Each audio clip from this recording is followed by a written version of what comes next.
이 세상에는 세 가지 귀중한 금이 있다고 하지요. 그것은 황금, 소금, 지금이라고 합니다. 이 말을 듣고 감동한 어떤 사람이 그의 아내에게 문자를 보냈습니다. 여보, 이 세상에서 가장 귀중한 금이 세 가지 있는데 그게 뭘까요? 잠시 후 문자가 왔습니다. 현금, 지금, 입금. 그 문자를 받은 후 남편은 아내에게 다음과 같은 단문을 보냈다고 합니다. 방금, 조금, 입금. 예. 우리는 모두 현금을 좋아하고 또 그것이 먼 나중에 아니라 지금 바로 입금되기를 원합니다. 하지만 하나님의 백성은 이렇게 당장 무언가 주어지는 것보다는 먼 훗날 미래에 이루어질 더 궁극적인 것을 기다리는 사람들이라고 할 수 있습니다. 그러므로 성경은 자주 기다림에 대해서 말씀합니다. 기다림이 없이는 그럴듯하지만 가짜인 것밖에는 얻을 수 없고 진짜는 모두 기다림이라고 하는 과정을 통해서 얻어진다는 것을 성도들은 깨달아 알기 때문입니다. 정말 귀한 것은 모두 기다림이라는 과정을 통해서 얻어지는 것입니다.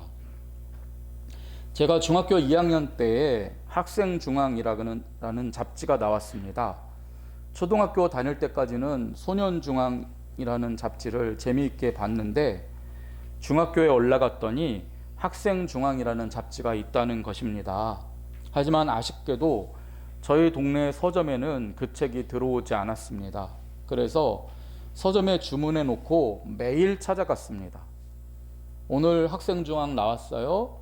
물어보고 없다 그러면 그 다음날 또 가고 한 2주간을 그렇게 기다린 끝에 이 책을 손에 넣었거든요.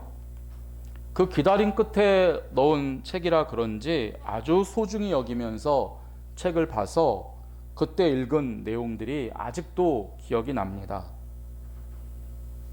잡지책 한 권이지만은 그것을 제 인생의 소중한 무엇으로 만든 그 과정은 기다림이었습니다.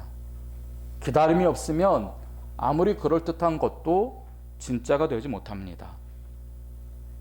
요즘 같으면 서점을 매일 방문하지 않아도 인터넷 서점을 통해서 하루 만에 책이 배달이 됩니다.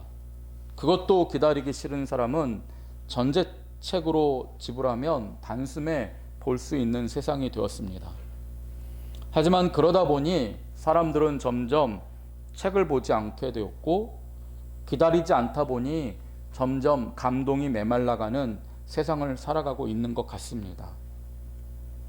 기다림 없이 주어지는 것들은 이와 같이 빈 껍데기일 뿐입니다. 일시적으로는 그럴듯해 보이지만은 기다림 없이 받은 모든 것들은 우리를 진정으로 행복하게 할 수 없습니다. 그러므로 정말 여러분이 소중한 것을 얻고자 하신다면 기다릴 줄 알아야 합니다. 무엇보다 우리가 최고로 소원할 수 있는 절대 소원이 있다면 그것은 무엇이겠습니까? 말할 것도 없이 그것은 주님이 이 땅에 다시 오시는 것입니다. 그것만 되어진다면 우리의 지난날 모든 눈물은 한순간에 사라질 것이고 지난날의 모든 불행했던 일들은 거기서 끝나고 영원한 행복이 시작되기 때문입니다. 가장 최고의 소원은 예수님의 재림입니다.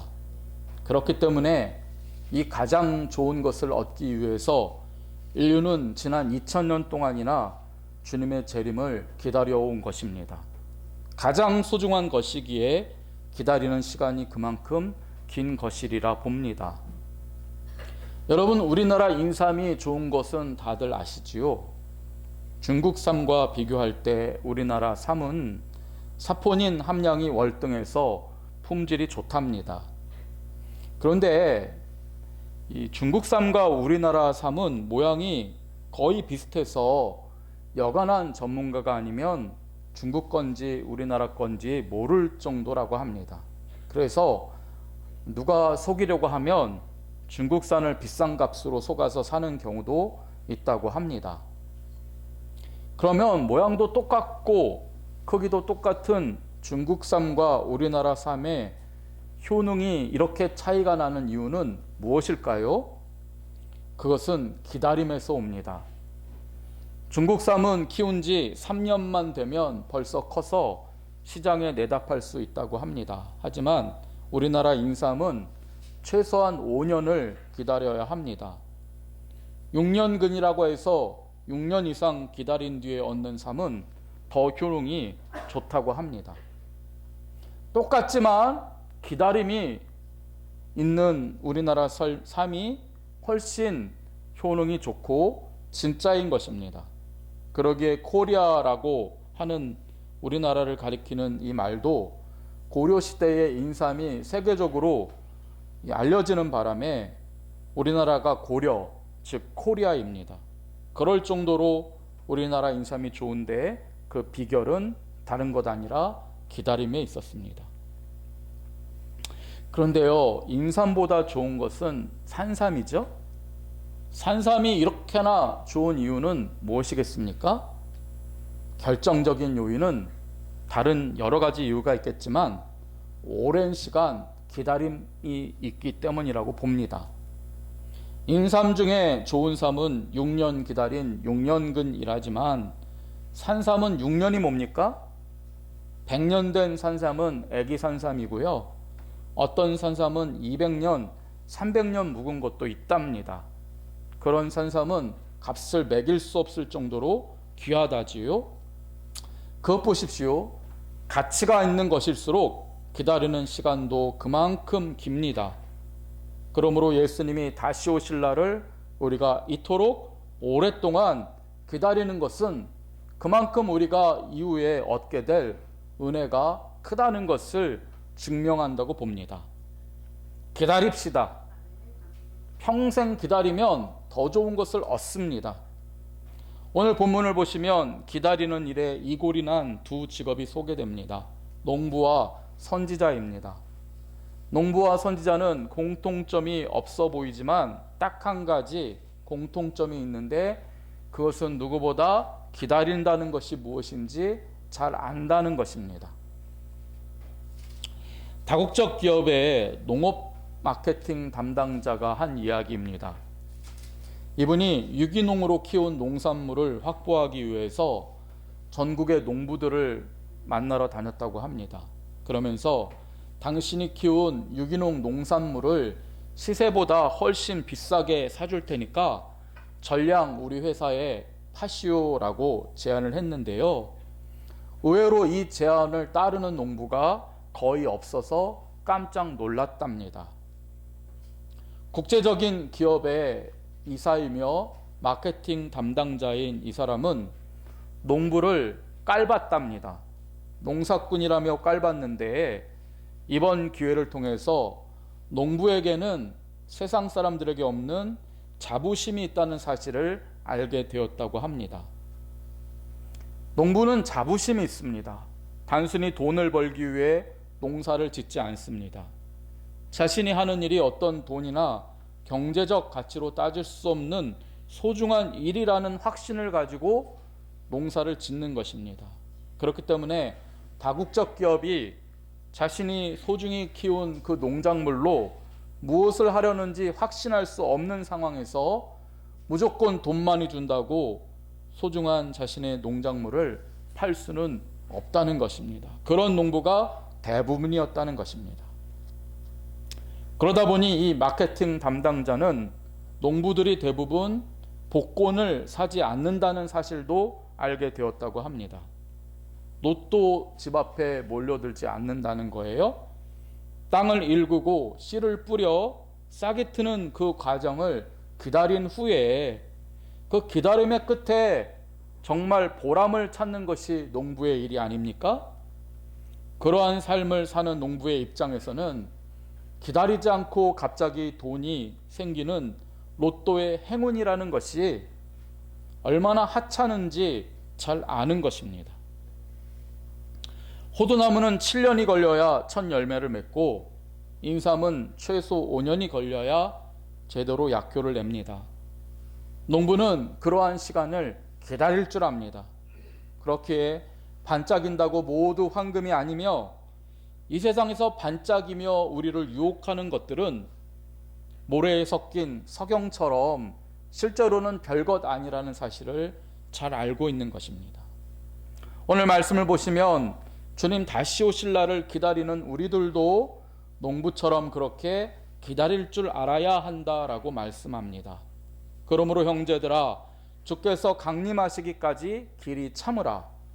농부가 땅에서 나는 귀한 열매를 바라고 길이 참아 이른 비와 늦은 비를 기다리나니 너희도 길이 참고 마음을 굳건하게 하라. 주의 강림이 가까우니라. 아멘. 이스라엘의 땅은 우리나라 땅과는 달라서 석회가 많이 섞여 있습니다. 그래서 비가 오지 않으면 땅이 시멘트처럼 딱딱해집니다. 그래서 이른비라고 하는 비가 내려줘야만 딱딱한 땅이 부드럽게 되고 거기에 농부는 밭을 갈고 씨를 뿌릴 수 있습니다. 그리고 주기적으로 비가 오는 나라가 아니기 때문에 곡식과 열매가 한창 무르익을 때는 반드시 늦은 비라고 부르는 우기가 와야 합니다. 그래야 열매가 탐스럽게 익고 수확을 할 수 있습니다. 그렇기 때문에 이스라엘의 농부들은 이른 비와 늦은 비를 기다리는 법을 배웁니다. 그들이 기다리는 동안에는 아무 일도 일어나지 않는 것처럼 보입니다. 밭에는 아직 열매가 없고 땅 위에 솟아오르는 것은 희미합니다. 농부가 이렇게 기다리는 동안에 세상의 사람들은 엄청나게 바쁘게 움직이죠. 그러면서 많은 돈다발을 가지고 오기도 하고 일하는 농부의 밭 곁에 최신형 차를 몰고 오기도 하고 놀러 다니기도 하고 또 많은 성과들을 내기도 합니다. 그러나 농부는 숨가쁜 세상의 변화에는 눈을 돌리지 않습니다. 묵묵히 기다리는 일을 계속합니다. 성경은 우리도 그렇게 해야 한다라고 말합니다. 세상이 어떠하든지 세상이 아무리 대단한 것을 이루는 것처럼 보이더라도 우리 눈에는 아무것도 보이지 않지만 우리는 묵묵히 주님 오실 날을 기다리라. 그것이 성경의 말씀입니다. 거기에는 의미가 있습니다. 톨스토이의 바보 이반의 이야기라는 소설을 보시면 형들로부터 바보라고 놀림을 받는 이반이라는 농부가 나옵니다. 그는 부모님을 모시면서 말 못하는 여동생도 돌봐주는 착하고 부지런한 농부입니다. 그런 이반에 비하면 큰형은 돈을 왕창 버는 장사꾼이었고 작은형은 많은 군사를 거느린 장군이었습니다. 그래서 돈을 많이 버는 사람도 군대를 거느린 장군도 결국에는 나라를 차지하는 왕이 됩니다. 그런 형들이 볼 때 농사꾼 이반은 얼마나 바보처럼 보였겠습니까?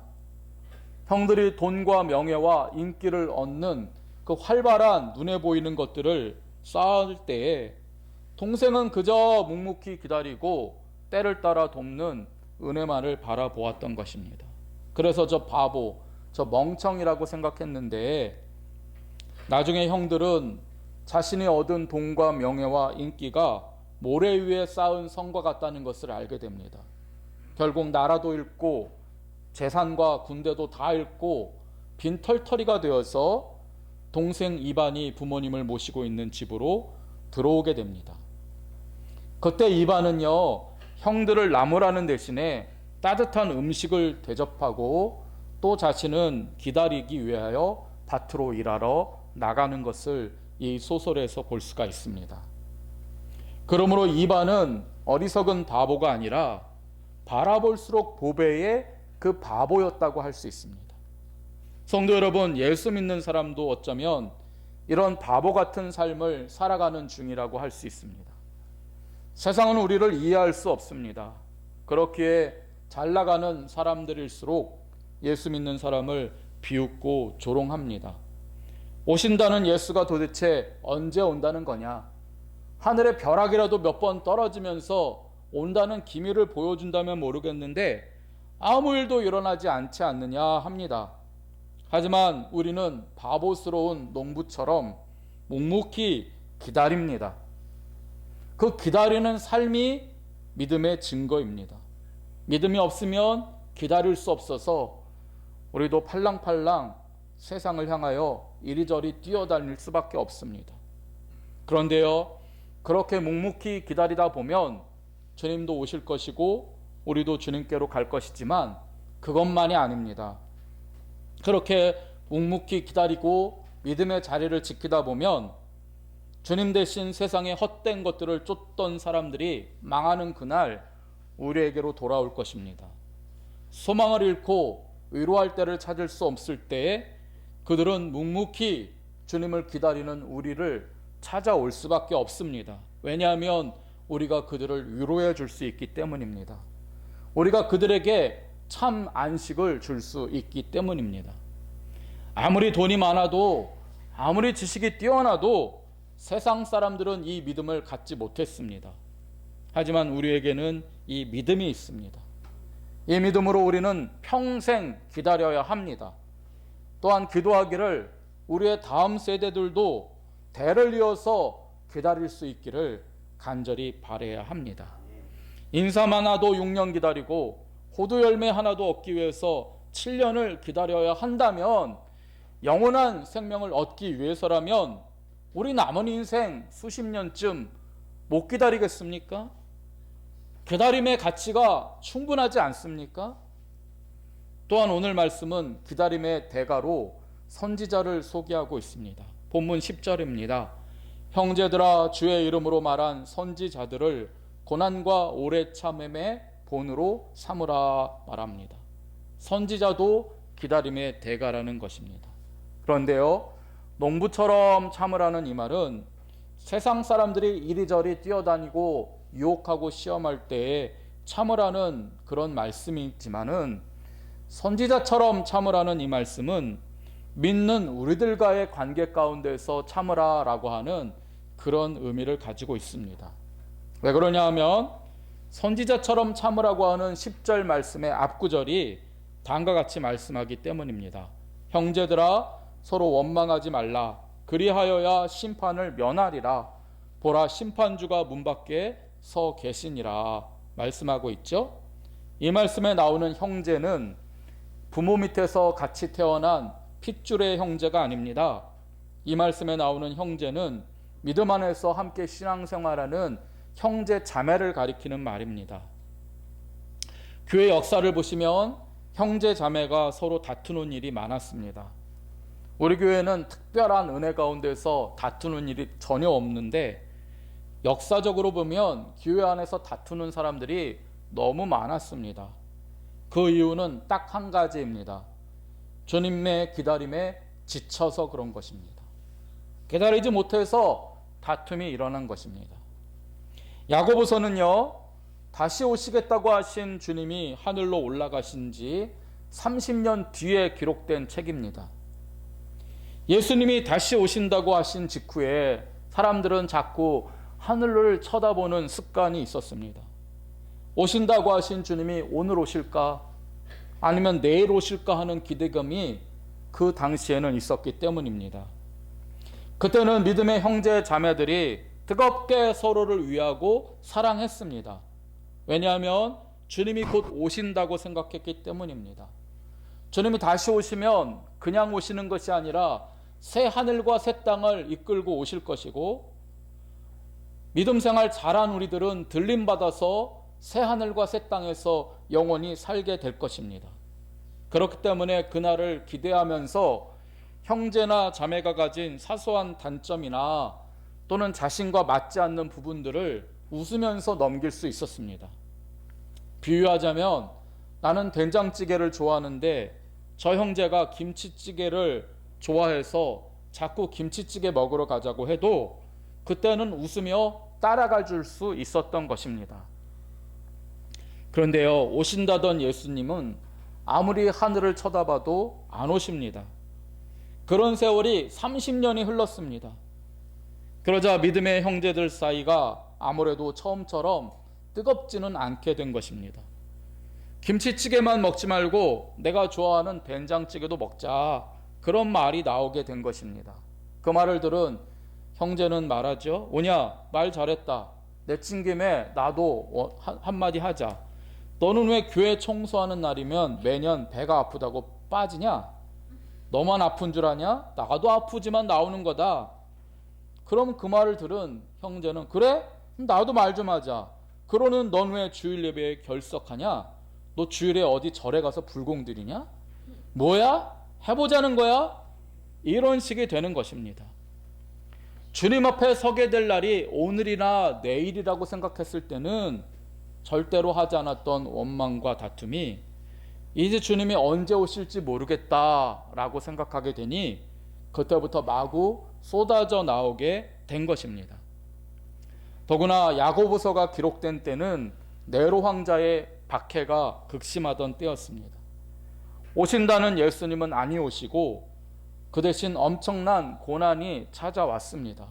그러니 믿음의 형제들 가운데는 참지 못하고 배교하는 사람도 생겼고 때로는 밀고 하는 일도 있었기 때문에 점점 서로를 믿지 못하게 되었고 조그만 일에도 불평하고 원망하게 된 것입니다. 그러한 상황을 놓고 오늘 본문 10절이 뭐라고 말합니까? 주의 이름으로 말한 선지자들을 본받으라는 것입니다. 선지자가 어떤 사람입니까? 선지자는요, 하나님께서 선택하셔서 그에게 먼저 말씀을 주신 사람이 선지자입니다. 앞으로 어떤 일이 있을 것이라고 그 선지자에게 하나님께서 말씀하시면 자신에게 주신 그 말씀을 사람들에게 전달하는 일이 선지자의 일입니다. 그때 선지자들은 주님의 이름으로 맹세했습니다. 내가 하는 말이 아니라 이 말씀은 주님께서 나에게 주셨으니 주님의 이름으로 이 말씀이 틀리지 않는다고 나는 맹세한다라고 말씀을 전했던 것입니다. 그런데요, 선지자들이 전한 이 예언의 말씀은 대부분 당대에 이루어지는 말씀이 아니었기 때문에 문제가 생깁니다. 예를 들어 볼까요? 이사야 선지자는 앞으로 이 땅에 메시아가 오실 것이다. 그분은 연한순과 같아서 사람들을 채찍으로 다스리는 대신에 스스로가 섬기는 종으로 오실 것이다 라고 예언했습니다. 그런데 이사야 선지자의 이 예언이 언제 이루어졌는지 아십니까?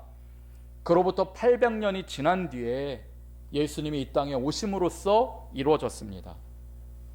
요엘 선지자는 앞으로 모든 사람들이 어린아이로부터 어른에 이르기까지 남녀노소를 불문하고 하나님의 영을 받게 될 날이 올 것이다 라고 예언했습니다. 그래서 모든 사람들이 꿈을 꾸고 이상을 품고 하나님의 말씀을 가지고 살아갈 날이 오게 될 것이라고 예언했는데요, 이 요엘 선지자의 예언은 그로부터 1000년 뒤에 마가의 다락방에서 사람들이 성령을 받음으로 이루어졌습니다. 무슨 얘기인지 아시겠죠? 선지자들은 항상 자신의 때에 이루어지는 것을 예언한 것이 아니라 대부분 먼 미래에 이루어질 일들을 예언했다는 것입니다. 그러니 사람들이 이 예언자를 어떻게 대했을지 짐작이 가시지 않습니까?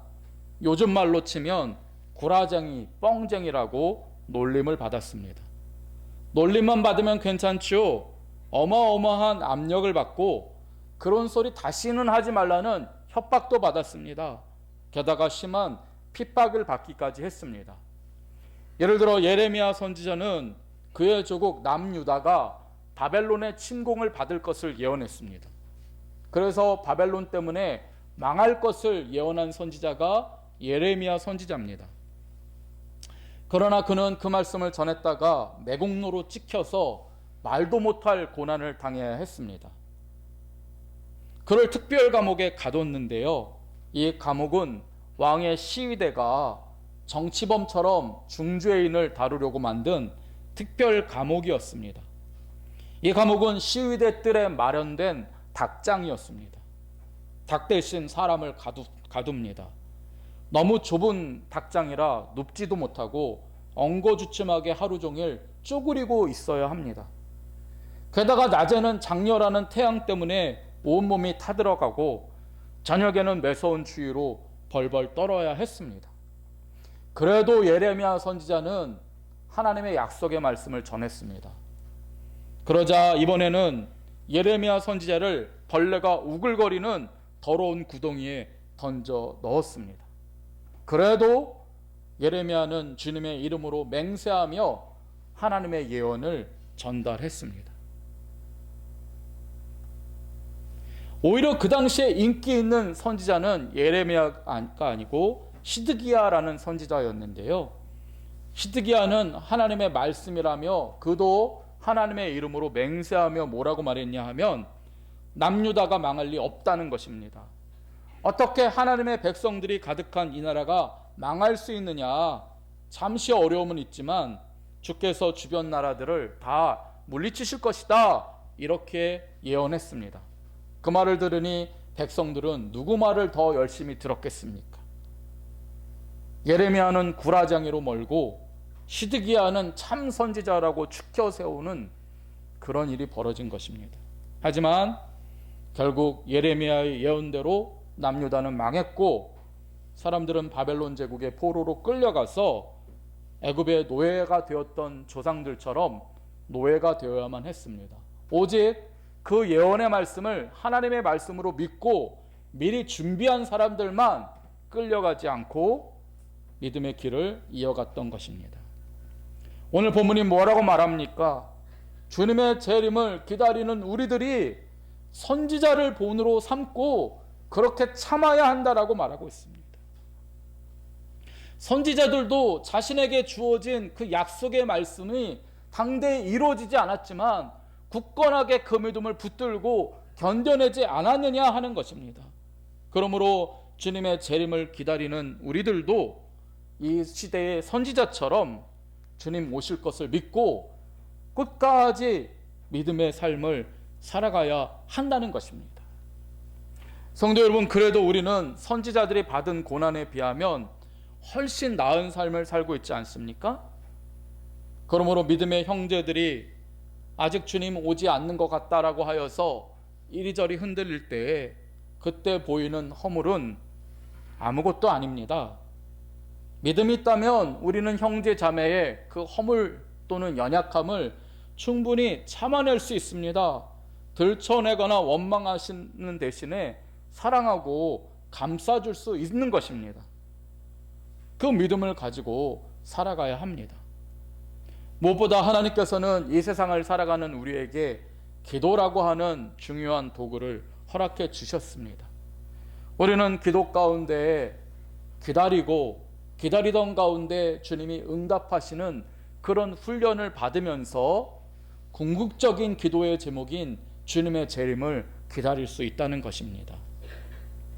한 부인이 오페라 공연을 본 뒤에 집에 와보니 값비싼 다이아몬드 브로치를 잃어버린 것을 알게 되었습니다. 그래서 극장에 전화를 걸어서 찾아봐 달라고 했습니다. 당시에는 핸드폰이 없던 때라 극장 관계자는 부인 전화 끊지 마세요. 저희가 찾아보겠습니다 라고 하고 즉시 극장 곳곳을 뒤지다가 2시간의 작업 끝에 마침내 브로치를 찾았습니다. 그래서 기쁜 소식을 전하려고 전화기를 들었더니 전화는 이미 끊어진 상태였다는 것입니다. 그 뒤로 전화가 올 것을 기다렸지만 아무리 기다려도 전화가 오지 않았습니다. 이 부인은 전화를 걸고 나서는 지레짐작한 것입니다. 내가 잃어버렸나 보다. 누가 훔쳐갔나 보다. 전화는 걸어놓고 기다리지 못하고 2시간을 기다리지 못하고 그대로 브로치를 잃어버린 것입니다. 극장 관계자는 이 부인을 생각하면서 얼마나 어리석고 이상한 사람인가 그런 이야기를 했다고 합니다. 그런데요, 우리도 이럴 때가 있습니다. 하나님 앞에 기도해놓고 기다리지 못하는 것이 이런 경우입니다. 기도는요, 반드시 기다림이라고 하는 그 시간이 필요합니다. 응답까지는 반드시 주님은 기다리는 시간을 주십니다. 그것이 귀하고 가치로울수록 더 많은 시간을 기다려야 하고 어려움과 시련을 견뎌내야 합니다. 그럼에도 많은 사람들은 기도한 후에는 기다리지 못하고 그 기도에 응답이 없다고 섣불리 생각하고 포기해버립니다. 하나님은 우리의 기도를 들으실 때에 적절한 때를 기다리고 계시고 더 좋은 것을 주기 위하여 준비하시는데 우리 스스로가 그것을 그만 포기해 버림으로써 저 하늘 창고에는 우리가 받았어야 될 기도 응답으로 가득한 창고가 있다고 하지 않습니까? 그것을 열어볼 때 얼마나 원통하겠습니까? 여러분, 오늘 우리가 여러 가지 기도 제목을 가지고 기도할 때 기다리는 법을 배우시기 바랍니다. 기다리다가 주께서 주시는 그 응답의 기쁨을 누리다 보면 아직 오시지 않는 주님도 평생 기다릴 수 있습니다. 왜냐하면 기다림은 고귀한 가치를 가지고 있기 때문인 것입니다. 우리가 모두 기다림의 전문가가 되시기를 주님의 이름으로 축원드립니다. 아멘. 기도하겠습니다. 주님 감사합니다. 세상은 알 수도 없고 가질 수도 없는 믿음을 저희에게 주셔서 오늘도 주님 오실 날을 기다리게 하시니 이 모든 것이 주님의 은혜입니다. 기다림이 길수록 우리가 누릴 은혜는 큰 줄 믿사오니 세상의 유혹과 시험에 흔들리지 않게 하시고 사랑하는 믿음의 형제 자매들이 주님 다시 오실 때까지 더욱더 사랑하게 하여 주옵소서. 원망과 불평이 다 성령의 불로 태워지게 하여 주옵소서. 이 땅에 다시 오실 예수님 이름으로 기도드립니다. 아멘.